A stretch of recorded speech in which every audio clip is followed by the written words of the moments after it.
I was wondering if I could talk to Brett about something actually, which is bringing AI into education. Because the kind of standard educational response is to throw up a wall and say no, no, no, no, no. In your kind of experience, where are you looking for that to go? Is there anything going on there? That has been a typical response to many educational developments of technology over many years, and I'm sad now that I've left my mobile phone on a chair over there because you can usually get it out of your pocket and go. My maths teacher would have said to me, "You won't have a calculator in your pocket all the time," you know, and then how we laugh now. So my sense is we need to understand how we can use this for educational purposes and bring it in to kind of prepare people in innovative ways for the world in which they're going to live. And in my view, that world will involve people using AI tools. And at this university, it hasn't been a blanket ban, for example. There have been a range of conversations about which assignments, for example, might it be used for, either centrally, where it's set, where using AI is almost mandatory, to those where you can do it so long as you discuss that you've done it, to those where it's banned. And I think that's probably the most reasonable approach. Personally speaking, I mean, I'm doing a project where I'm reviewing a range of works that are deliberately using AI to actually create more opportunities for active learning. I'd like to see that being more the focus than the kind of dangers. Yeah. Not that the dangers aren't real, but many of those dangers are societal, maybe more than specifically educational. Yeah, actually, although I'm a design studio teacher, I also teach history of architecture to the first year students. And the first day, we go to the ChatGPT and we Google several questions related to history of architecture. And we start discussing architecture with the help of ChatGPT. And we only introduce books a little bit later because they start to feel the need for the books, which is very interesting. So I think we really need to bring this to think this is something that we can use and not something that is a challenge. Yeah, somebody said some years ago, somebody who was a specialist in sort of education, technology and education, that, you know, with sort of social, it's the social we need to think about rather than the technology. Yeah. You know, it's the sort of, what we do with technology. yeah, what we do with it. And Yeah. we're talking about the dangers of social media. The dangers of those are social rather than about the media, really. Yeah, but one thing that I like very much in the intervention from Henry Sanov, this idea of games.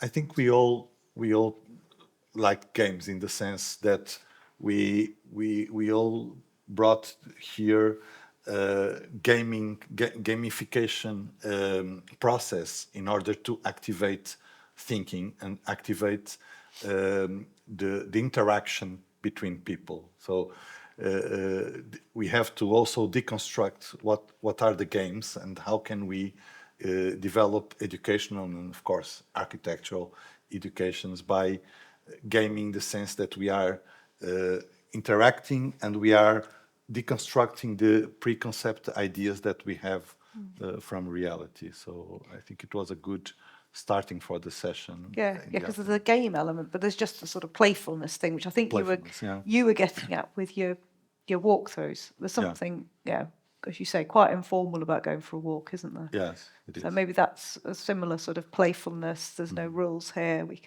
Which is interesting because there's always rules in games. So I think I'm two quite different sort of aspects there. I think I'm interested in that. I mean, there's definitely something we should struggle against, which is this notion that education has often seen itself as somehow blocking out the outside world. So, you know, and somehow school buildings are often built in a way that exactly to protect people yeah. from the outside world, which is the same thing what you were talking about. We might not allow in the technology in, which is what people would be using every time they're not in a classroom. So I like that, and I think that games are sometimes a mechanism but they're a mechanism suited maybe for certain kinds of purposes. I mean, many of the projects of the kind I was talking about, they have a sort of sense of separation in the sense that we're all going to be in this room, or we're all going to maybe be in an online room and talk about a problem, and it's not quite the same as moaning about something in the corridor, but nonetheless there's a real motivation there. It's a real urgent problem that kind of motivates the project to move forward, whereas sometimes games can seem as though it doesn't matter, as though it's a kind of only a game is a phrase, right? So games has it's a useful vehicle so long as it's interpreted in a certain kind of way. And Henry's presentation was already doing that by saying, well, games are traditionally understood as having winners and losers, and I don't want to take that element of gaming. I think the element of gaming I also wouldn't like to take is that it doesn't matter, that it has no kind of wider social implication. Yeah. It's almost interesting the way he sort of architecturalized the process of putting these stamps in, that people were actually dedicating a certain space to an activity, and the size of that space is how they value that activity or how much space they think should be attributed. Or maybe just how much space it needs. There was an element of that, I think, wasn't there? I mean, you didn't get a chance to go into that, but Yeah. I mean, some space. I mean, I think that was his point about trade-offs, wasn't it? That some things just take up more space than others, and you have to balance. You can't just have, similarly huge spaces for lots of things because you've only got that limited space. I thought the way they had everybody gathered around those plans also sort of, back to my teachers do notice space. People can make sense of plans and maps, perhaps not as quickly as architects can, but there's always this is another one of those, like teachers don't notice spaces, there's people can't understand plans.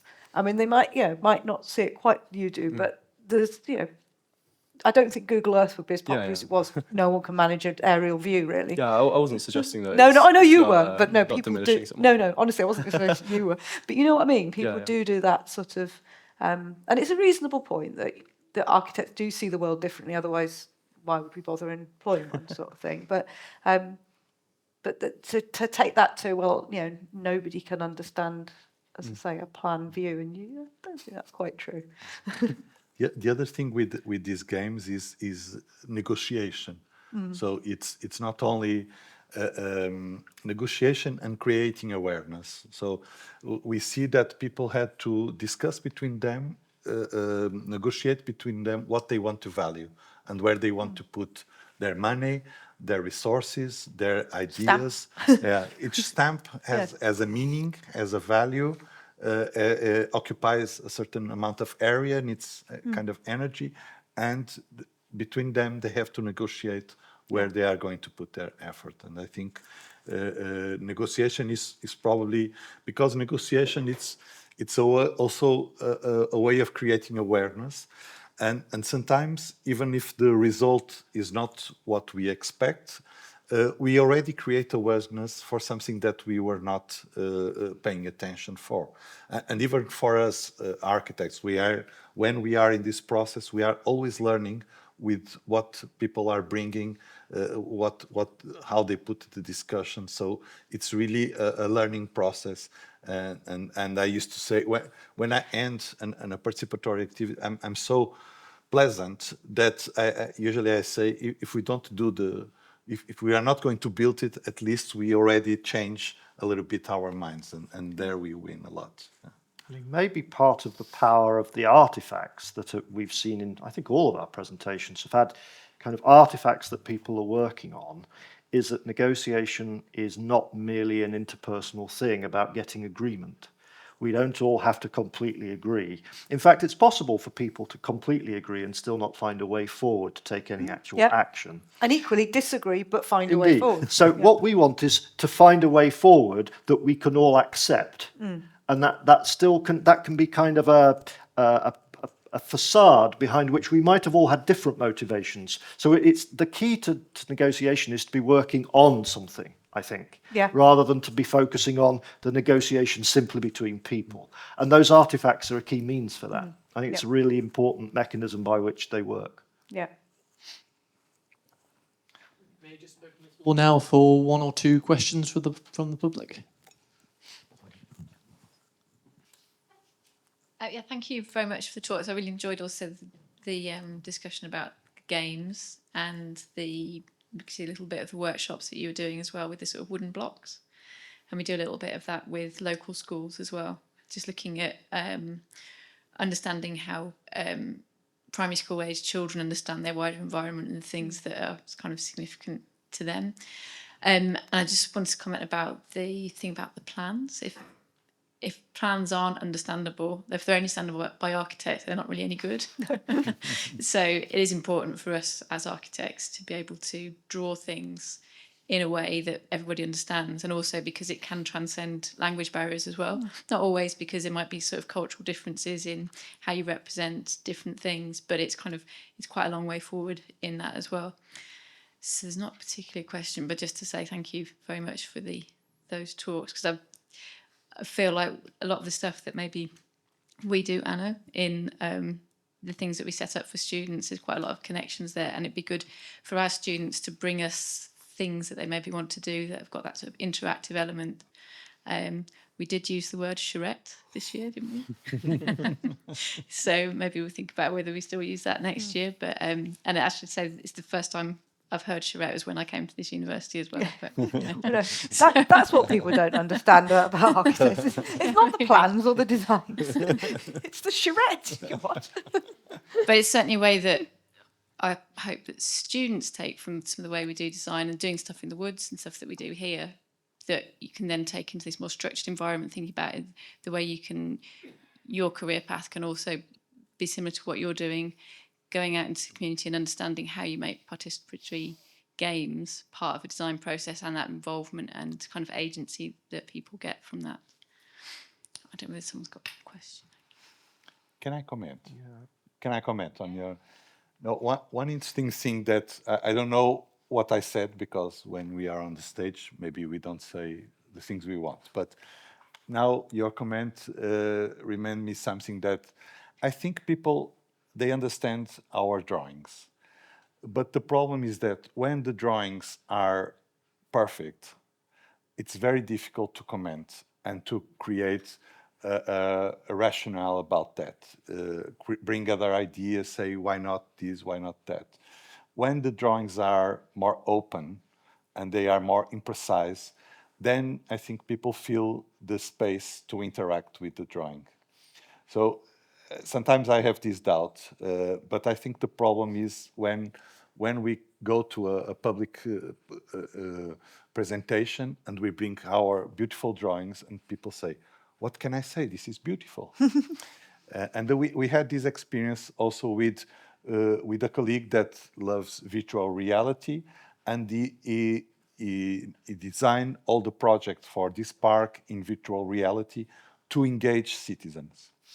And in fact, it was, people loved because they could navigate in the park before it was built, but they could not comment because they saw the park already done and they saw, this is beautiful. And it blocked them. So I think there is a problem. It's not that they don't understand, it's creating the space for interaction or for gaming, as we were saying. I don't know if you have this feeling. I suppose it's getting people started and then being able to have the space that you is that balance between flexibility and structure and your generative, not generalizable sort of thing. It's the idea of still space people can take ideas, I think. I mean, I'm interested in this issue of the vocabulary. I'm not going to make it to the end of this thing on stage without people realizing I don't know what charrette means.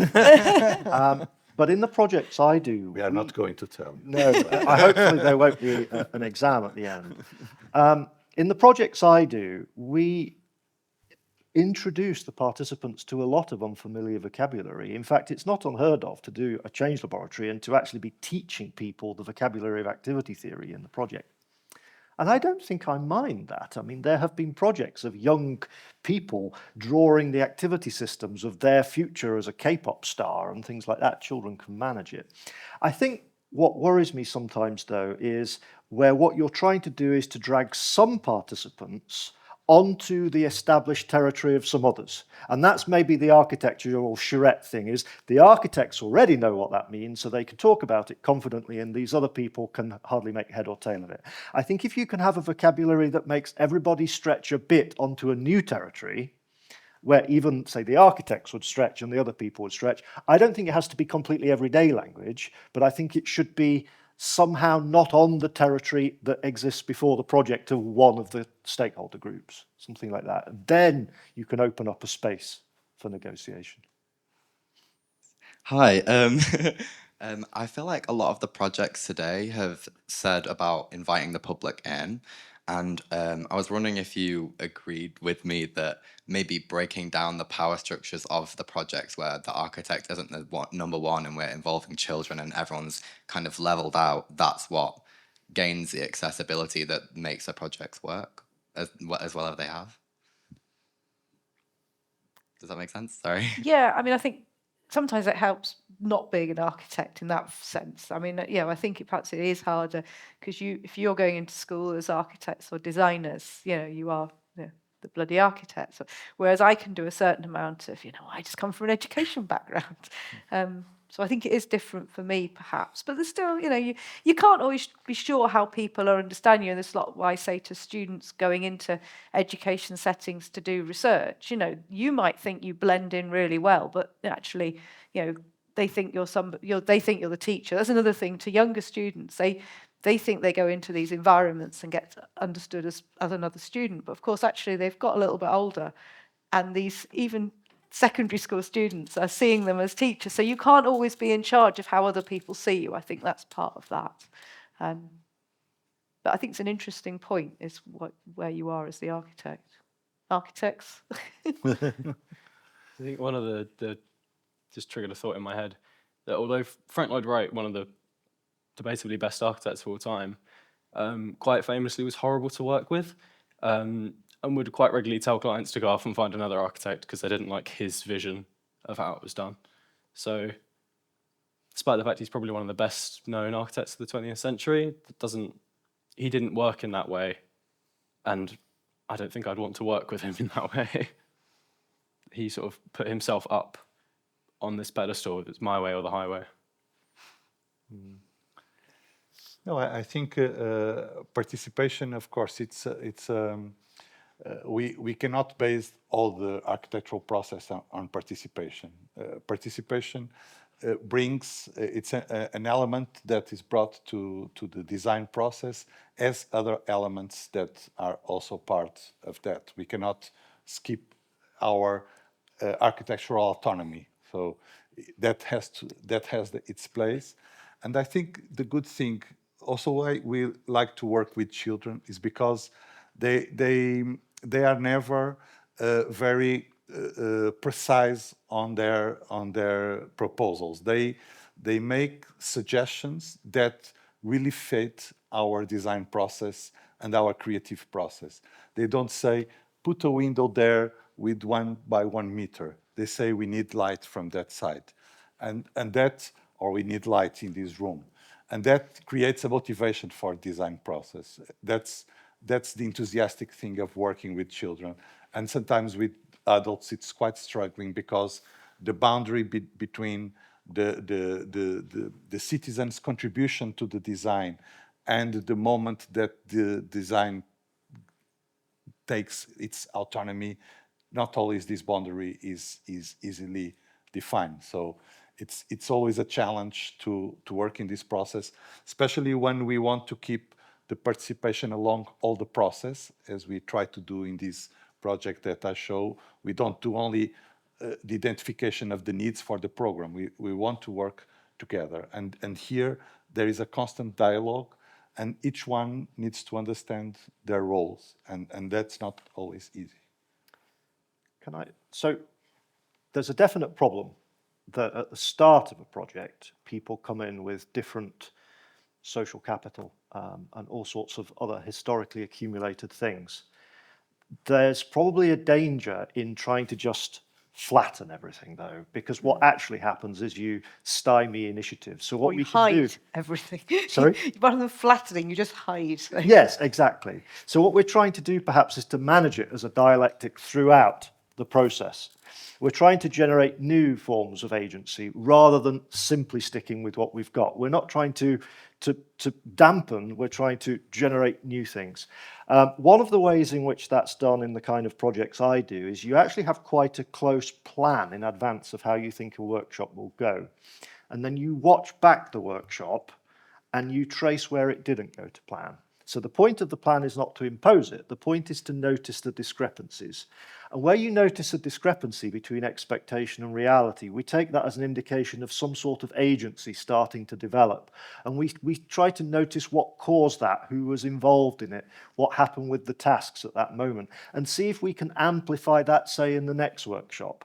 So we're trying to manage this as a dialectic throughout the whole process, rather than trying to say there shouldn't be any differentials in agency. We're trying to create new agency, which hopefully will be more collective, but nonetheless will exist.